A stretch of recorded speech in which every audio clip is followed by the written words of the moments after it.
Oh yeah, PEMDAS. PEMDAS, yeah. And what sucks about PEMDAS is teachers teach it. In fact, some teachers teach it completely wrong, which is really just awesome. But if you write it like this, you already started off crappy. Because it could have been this. It could have totally been this. How do you say this? Right? You sound like you're drunk. It's probably not a good way to sound. And the reason it could have been this is because you definitely do parentheses first. You definitely do exponents second. Then you do either one of these as they come. So you don't do multiplication first. You do whichever one of these comes first. And then you do whichever one of these as they come. So a very simple example of what I'm saying is, if you had $3 and you owe me 10, well, that sucks, right? You're gonna have to break your thumbs over that $7. But then you find a $20 bill on the ground. Should you be able to go buy lunch after you pay me off? Yeah, of course. You guys with me? Shouldn't you have some money left over after you pay me off? But if you do this and you say 10 and 20 is 30, oh, I owe somebody $27. Who the hell is this person? This is not. I don't want you doing my checkbook, right? So the mistake that was made here is that 20 is positive. It's not being subtracted from 3. Only this is being subtracted from 3. So you do it as it comes. You don't do the addition first. 3 minus 10 is? -7. You're in the hole, right? You owe me more than you got. So you're in debt. But then you find a 20 on the ground. 13. You should have $13. Yeah, you can go somewhere even better than Taco Bell, right? Which is basically everything else. $13, that's a lot. Okay, is that cool? And then here's a semi, I don't do trick problem, so here's a semi-trick problem, just because we're human, and we always will get this wrong. One thing I want to make sure you understand is, what operation is this? No, it's not parentheses. The only reason that parentheses are there is to show multiplication. What does this really mean? Do whatever is inside the parentheses. Is there anything to do in there? No. Yes, ma'am. Okay, so imagine there was 4 outside, right? The parentheses, and then it's 4. What do you call minus? Yeah, we'll get there in a second. Oh, okay. But real quick, this is a little evil. Somebody think they have the answer. It's not 1. You're kidding. I'm not kidding. So it's only human to look at that and say division breaks it up in half. That's not right. What does the rule say? Do it as it comes. So what's 4 times 4? Yeah, good. It's 4. 16. And look at this. I really want this to make sense. This is really easy to see that subtracting the 20 also is not fair, right? Because what's the only thing being subtracted? The 10. So dividing by 16 is not fair, because what's the only thing being divided? That 4. So if I rewrote this, couldn't I write this as 16 over 4 times 4? That 4 is not down there. That would make it 1. Do you guys see that? Good. These are simple mistakes, but it's because some teachers just don't teach this correctly. And this is the most important, this is the grammar of math. If you don't get this, everything else builds on it, you're screwed. And be really careful. Order operations does not have a section and then you're done with it. It is everywhere. It is the basic underpinning of what we're doing. So it's very important you understand how the hell this works. So really this would be 16 divided by 4 is 4 times 4. So not quite 4. 16. It's 16. Cool. So it's not 1 for sure. All right, so that's a little bit evil. I wouldn't give you one like that because it's just so human to do division last, but it's not last. So one a little bit more like what I gave you on that sheet. 2. Oh yeah, 1. So if I had something like, I love giving problems like this.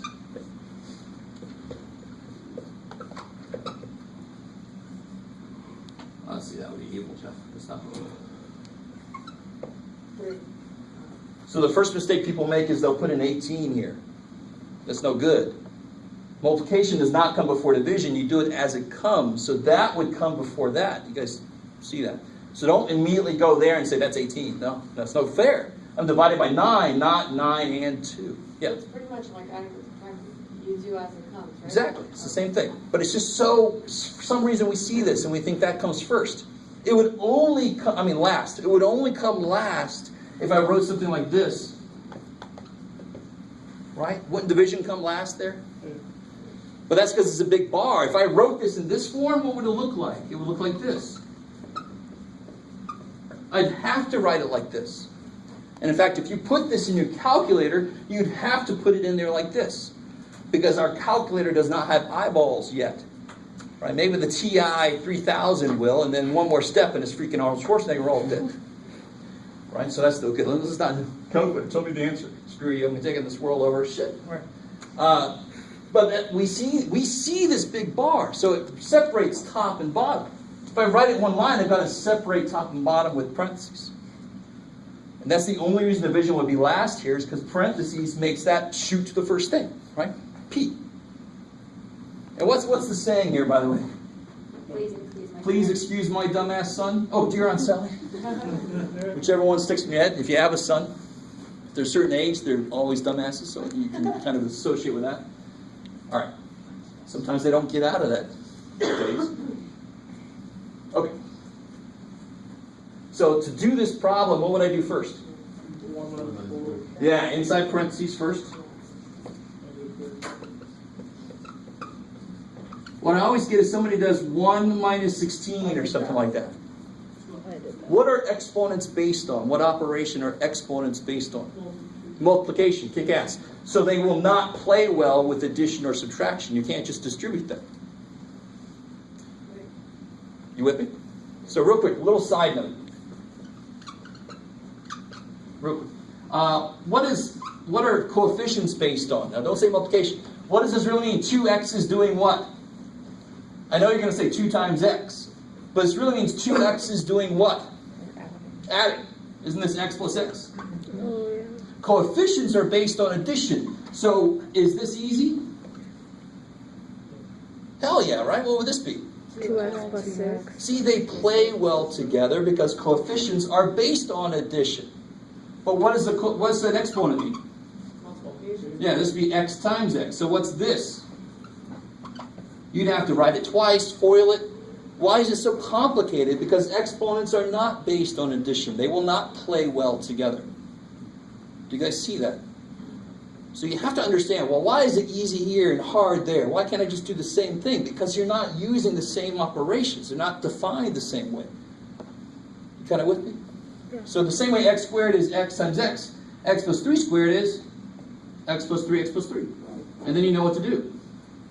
FOIL that bad boy out. Is that cool? You guys know that word FOIL?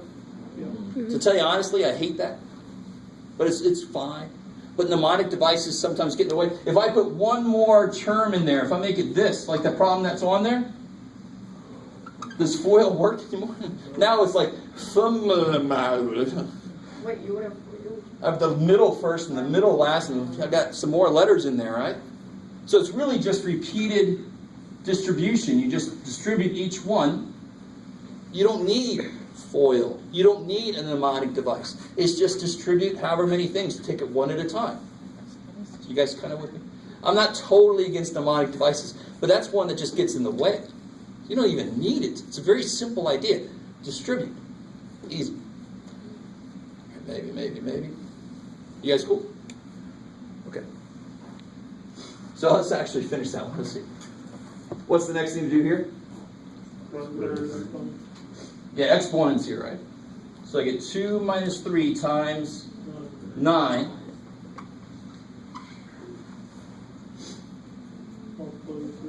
Yeah, so 2 minus 27 divided by 9 times 2.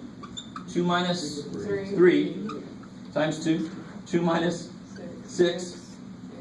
Negative 4. Cool. Kick ass. If you have any trouble with, hopefully not many of you do, but if you have any trouble with side numbers, just think, I got $2, I owe somebody $6, I'm $4 in the hole. That's why it makes sense it's negative at the end. We can all kind of relate to money. I don't know if you ever saw Stand and Deliver. That's where you kind of like dig holes. If I dig a 6-foot hole and then climb 2 feet up, I'm still 4 feet in the hole, right? That's the scene, fill in the hole. If you've never seen that movie, you should. It's really good. Stand and Deliver. How's that? Is everybody decent with that PEMDAS stuff? Yeah. Or PEDMASOP? Okay, cool. So that was a twofer there. We did part B and part C. Part C was neat. If you do it correctly, a lot of stuff should cancel. That's related to factoring cubes. We'll get to that, because you see the thing you end up with, everything should be a cube. So to factor it, you should have to go backwards. So we'll get to that later. So part C is like what we just did a second ago, foiling it out, distributing. You should get a lot of stuff canceled. You should only have 2 terms left. What about part D?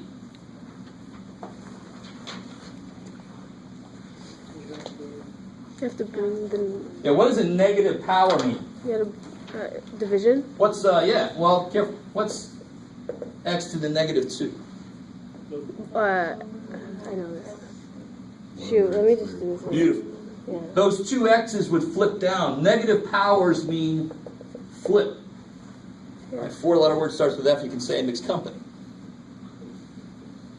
So that just means flip it. 1 over x squared, yeah. So what would 1 over m to the negative 7 be?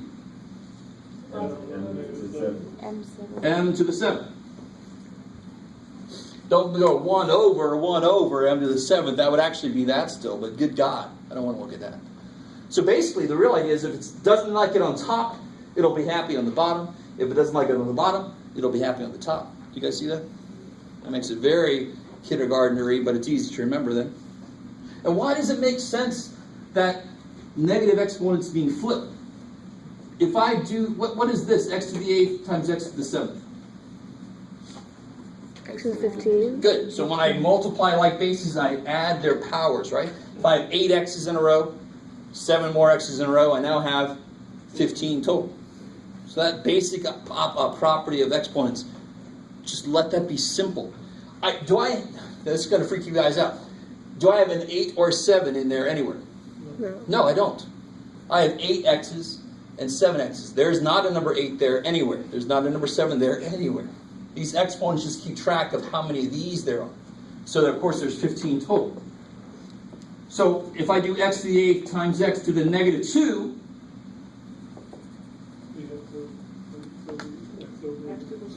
x to the 6th. And the only time I would lose some x's is if I divided them out. So if I had x to the 8th divided by x squared, what's that going to be? Still be x to the X to the 6th. 6th. I love it because you have 8 x's up there. What did it be? Over 2 down there. So of course you got 6 left. Dear God, don't do this. But that's the idea behind it, right? X to the 80th. No. Turn the paper this way. No. But do you see how those do the same thing? Yeah. So that's one reason why that they are each other. Right? And negative power means you're dividing that many away. You're getting rid of that many of them. Kick ass. So on this problem, so if I had a to the 8th divided by a to the negative 4, 2 ways to look at this. One way is a little bit easier. What's the rule when you divide? What do you do with powers? Subtract. Yeah. But you can make a negative mistake very easily.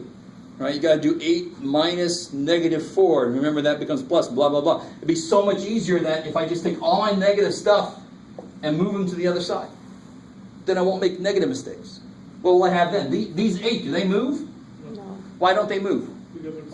They're positive. They like it up there. Right? So on the top I'll have A8, and I have these 4 A's come up there with it. 8 to the 12.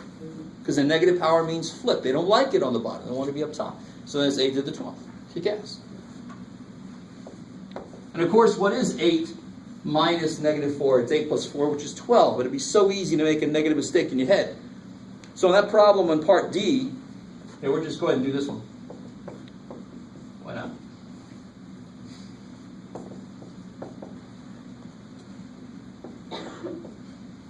Is that negative? On this step here, that's easy. Let that be easy. 4 tenths. Yeah, divide by the biggest common multiple, right? The biggest common divisor. What's the biggest number that goes in both? 4. Even bigger than 4. 8. 8. And if you did 4, you could Oh, do yeah, just you're one more right, step yeah. after, right? So 8 goes into 24, 3 times, so 40, 5 times. What's going to move? We could divide that too. Yeah, the 6 A's are going to move. And the 7 B's are going to move. So those 7 A's like it where they are. Those 6 are going to come down with it. You guys got it with me? A little bit? Some of you guys look like you're in pain. I'm sorry. I'm a math teacher. I'm a little used to it. And then these 7 B's come up with those 7 B's. Those 7 B's stay, and these 7 B's come up. Now that's so damn easy. How many B's do you have on top? 14. 14. And how many A's do you have on the bottom? 13. There you go. So there's a gimme. Sort of, if you can read my writing. Good luck. You're all like, yeah, I'm going to drop this course. You can't write worse shit. I feel bad for you.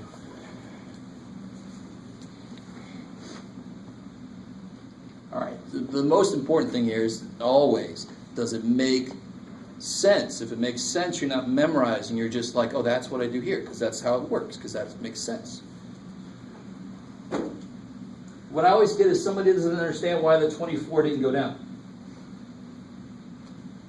And the 24 is not really attached to the A totally, right?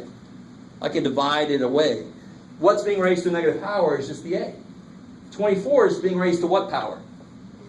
The first power. Right? There's always that understood 1 there. Cool. There's so many understood things in math, and there's so many misunderstood things, but if I had a 24 sitting there, there's an understood 1 there, there's an understood 1 there, there's an understood 1 there. Good Lord, there's more than that, but let's just stop there. Okay. So what is something to the 0 power? 1. Why? Like, what do you mean, why, Jeff? It just is. What the hell? Yeah. That's what I was told. Just deal with it, man. Well, let's do this. How would I set something up? Like, if I had x to the 6, what would I have to put on the bottom to make it come out to be x to the 0? Yeah, right? Wouldn't they have to be the same power? So that 6 minus 6 is 0? But what is something divided by itself? 1. Oh yeah, there we go, we're done. Yay! We proved it. But do you see what I mean? Don't just memorize that something to the 0 power is 1 and go, that's just weird-ass math doing this weird shit. Really say, why the hell is that true? I got to be able to tell you why that is true. That's why it's true, right? Now, to be completely fair, if x were 0, this is not even just undefined. That is what's called indeterminate. It's evil. So we're always going to assume that x is not 0.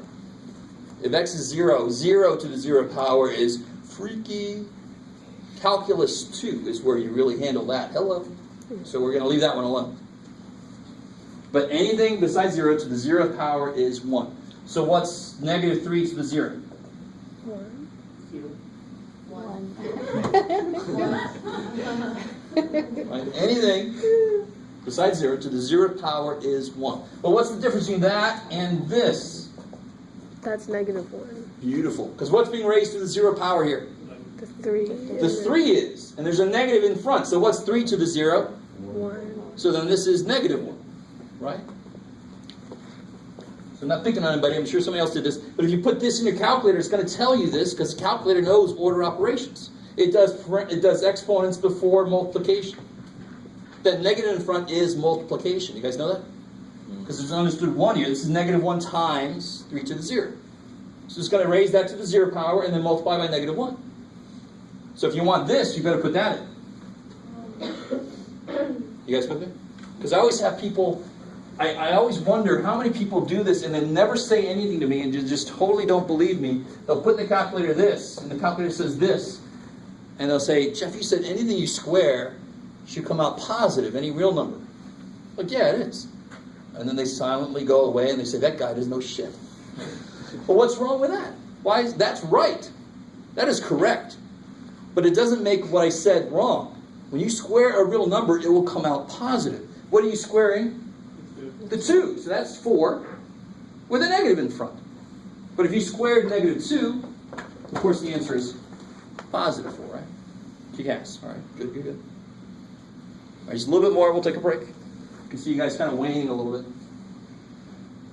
So you guys came in waning. That's all right. And please, dear God, if you have any more questions on something, don't let me go to the next one. Yeah, ask those questions. This next one, what's the idea? What's 7/8 minus 3/8? 40. Amazingly enough, it's 40, which is 1/2. That's easy. Of course, it gets hard when it's 7/8 minus 3. What do you got, Jeff? 60. I don't know. 3/20. 16 is too easy. Real quick, watch this. I know this is semi-related to this problem, but it's too bad. I need to do it anyway. I mean, some of you guys know one way to do this is go 24 to 68. Real quick, something that'll work with anything is, what number do they have in common? What's the biggest number they have in common? 4. You guys see that?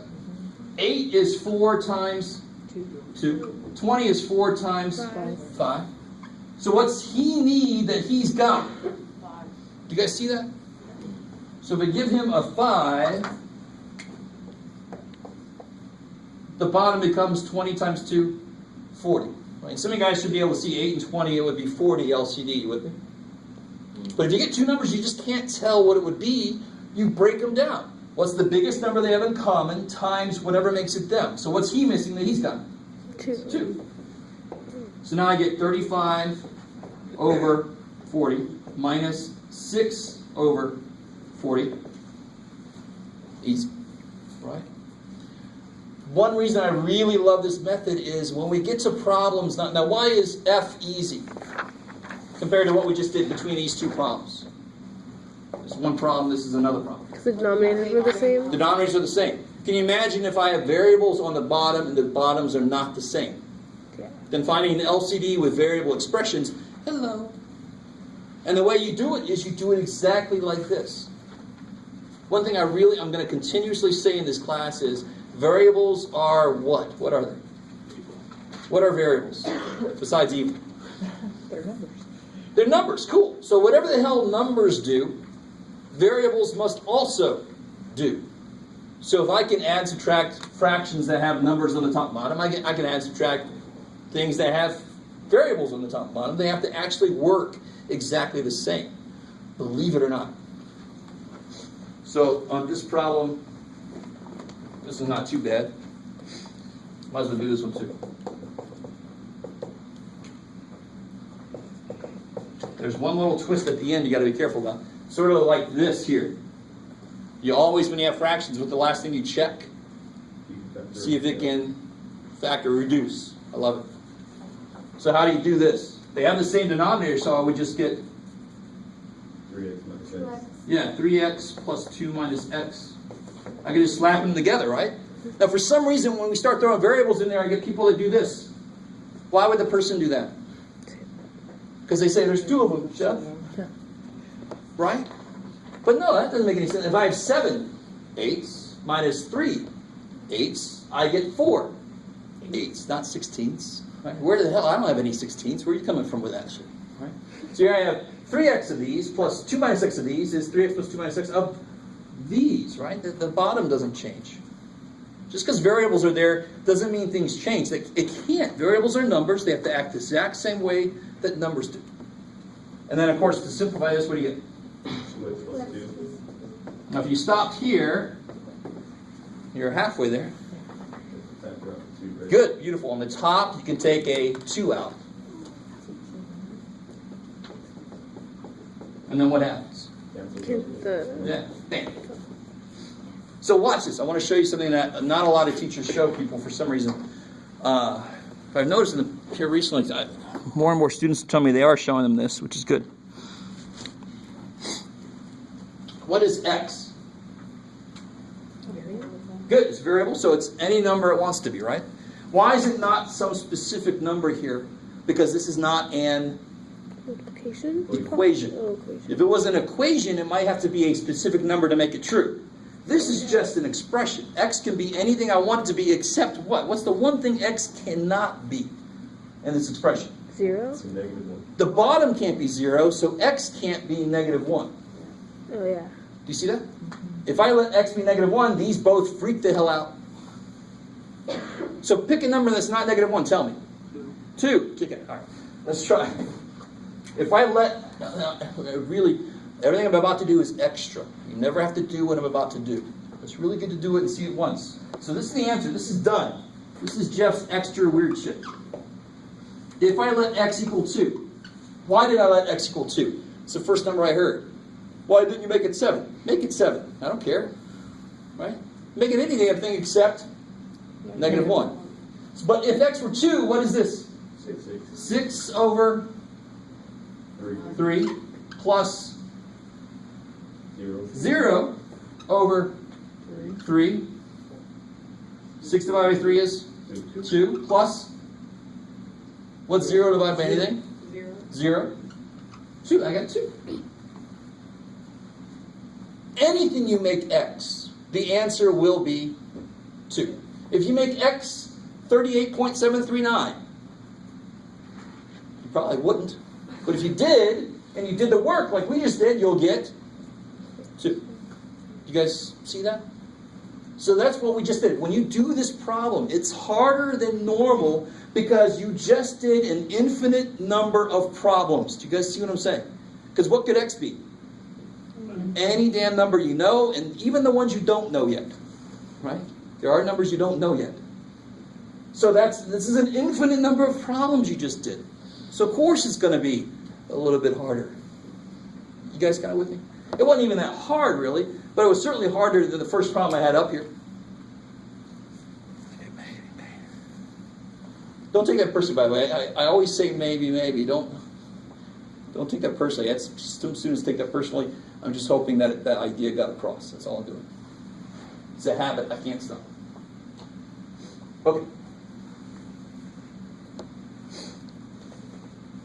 2A, hopefully you all come in here with good equation solving skills.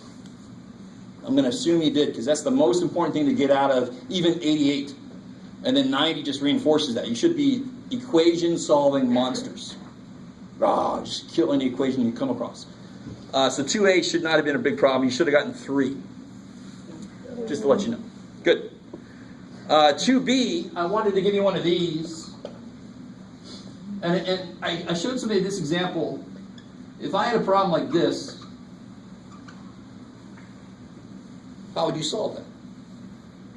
Multiply 12. Yeah, because what do you do when you're solving equations? You do the opposite operation. So x is not by itself because it's being divided by 12, so I'm going to multiply by 12. So that's how I kill a fraction, is multiply by its denominator. So here I get x equals 36. So some guys are like, that's nice, Jeff. What the hell's it got to do with my problem? So if I had x over 7 minus 3 over 14 equals 2x over 21. That's really gross, Jeff. Let's make it 28. Let's make it x over 28. All right. Don't want to make the denominator too ugly.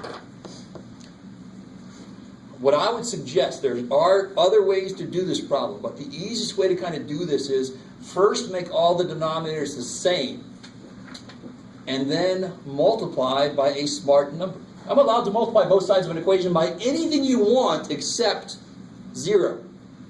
You can't multiply both sides by 0, because then everything in the world would be 0 equals 0. We'd be living in caves. There'd be no iPods, no nothing, no shit. We do 0.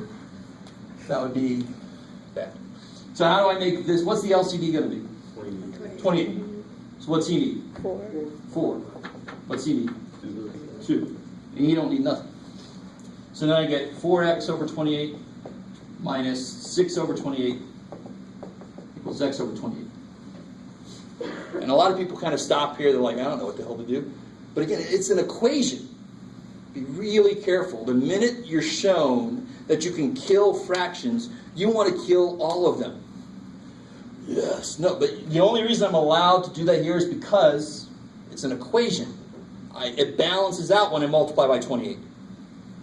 Got it with me? If I had 1/7 minus 3/14, I can't just multiply by 14 and magically make it not fractions anymore. No, it's no good. You just change the problem entirely. But the equal sign here lets me do it. So you're going to multiply both sides by 28. Because it's just like multiply by 12 here. It's going to cancel it out. If I multiply everything by 28, that kicks so much ass. I'm completely allowed to do that. It's an equation. So 28 goes away, 28 goes away, 28 goes away. I get 4x minus 6 equals... Oh, that looks awesome. Right? It should. Yes, ma'am. We can multiply to make the first one to... Sure. Another way to do this is from the very beginning, just multiply by 28. That's cool. That's another way to do it. The reason I don't show that way at first is because you could easily lose yourself in that. So from the very beginning, just to show you, you could do this. You could immediately multiply by 28. But then I always get people get kind of confused here. I always get somebody who has 28 times 3 and then tries to divide by... I mean, it's just... You should really just immediately divide by 7 and get 4, just like we did. So forth. The reason I like this way better is because you're used to this. You're used to making everything the same denominator. And then the beautiful thing is really you just cross through them all. You just kill them all. They're gone. The bottoms are all gone. So then you get... How do I solve that? Move the x over. Minus 4. Yeah, you can do this way or that, the other way, sure. So you get negative 6 equals negative 3x. Divide by negative 3. 2. X is 2. Kick ass. 2 seems to be the answer of the day. I didn't make it come out that way. Yes? On one side of the equation, what if you slapped together the fractions and had them under the same denominator? Sure, you could, totally could. It would still It work? would still work. Okay. But the idea is to get, you might not, like here, you have to only make it 14 to get those together. Do you see that? You'd only have to get it to be 14 and you can put those together. Yeah. But then at the end, you want it to be all 28 so that they Yeah. all die. Good. So Yeah, it would've there's been- nothing yeah, it wrong would've with been this. You're just easier. saying you could put these together and continue. It'd still work the same way. Yeah. Kick ass. I like it. Okay, not too many to look bored. A few of you. That's all right. I'm a math teacher. I'm used to it. Okay.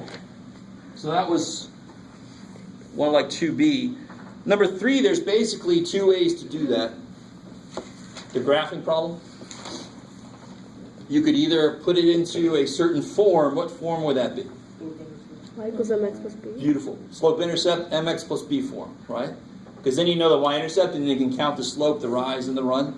Or you could find the x and y intercepts Oh, yeah. and graph those and just connect them. Either way you want to do it. Was there any trouble in number 3? Or we all? I always had trouble with it though. I never I really hate did graphs. very well. Oh man. So real quick, this guy here.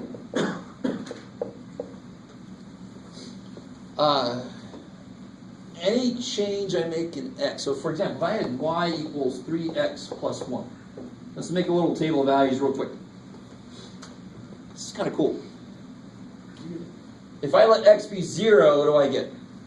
1. That explains why whatever number that is the y-intercept. Because how do you find the y-intercept? You make x 0. So if I make x 0, I'm going to be left with b. So that's the y-intercept. Easy. Okay, maybe. Because when I make x 0, that's the only thing left. Now, what if I make x 1? What do I get for y? Yeah, 3 times 1 is 3 plus 1 is 4. Now, x changed by 1. So I took a step of 1. Y changed by how much? 3. So it's like having a step. So if I go one step forward, I go 3 steps up. Sounds like a power doing thing. It's not. I'm not going backwards. So it's like a big step. If I go 1 foot forward, I go 3 feet up. Obviously not to scale. A little bit.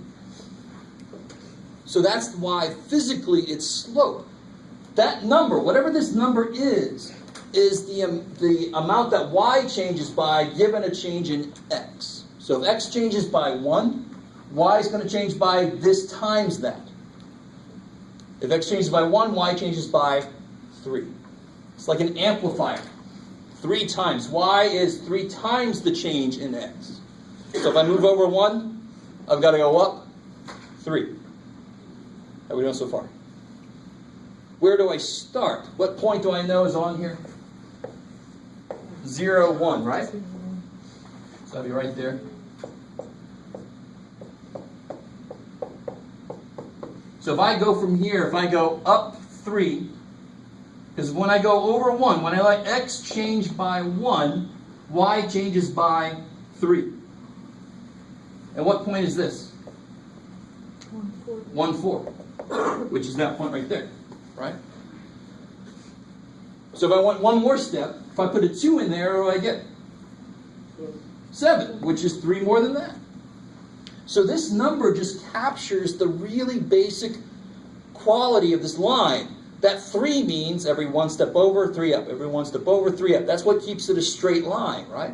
If I change my slope, is it going to be a straight line? If I go 1 over 3 up, and then 1 over 6 up, that's more like a parabola maybe.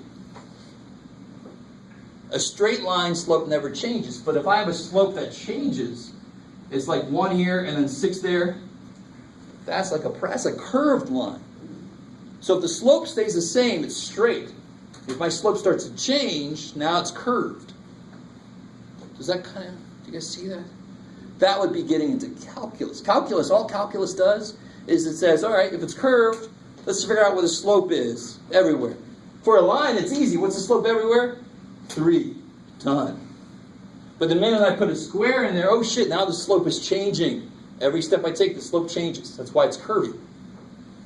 Okay, maybe. I went a little too far there. I do that sometimes. All right. So when I have it like this form, whatever number is here is the amplifier of the x. It's why it's the slope. It's how much y reacts to x. Whatever number is there is like my starting point. When x is 0, that's what I got. Okay, cool. Now the other way to do this problem was to find the intercepts, and of course, that's relatively simple if you have nice numbers. So if I had 4x minus 5y equals 20, how do I find the x-intercept? Let y equal 0. So real quick, just to freak you out, in my last math course I took, which is Math 896, we had an equation, and I wanted to find the w-intercept, so I made all the other letters 0. So that idea of how to find intercepts, it doesn't change. I'm in freaking Math 800 now, right? And the idea of finding an intercept, I have a lot more letters in my equation. It looks disgusting as hell. But if I want the m-intercept, I make all the other letters 0. Isn't that kind of cool? So don't forget, to find an intercept, make the other letter 0. That's it. So if I let y be 0, what happens? X equals 5. Yeah, I get 4x equals 20, because that's 0. So x is 5. So what point is that? 5, 0. Beautiful. It's x is 5, y is 0. And to find the y-intercept, I let x equals 0. So I get 0 minus 5y equals 20. I get y is negative 4. What point is that? 0, negative 4. Kick-ass. And then if you graph those points, connect them, you got it. Okay, maybe. Let's do this. You guys are really waning fast, so am I. Let's take a 15-minute break. So be back 40 past by that clock up there. And then we'll keep going.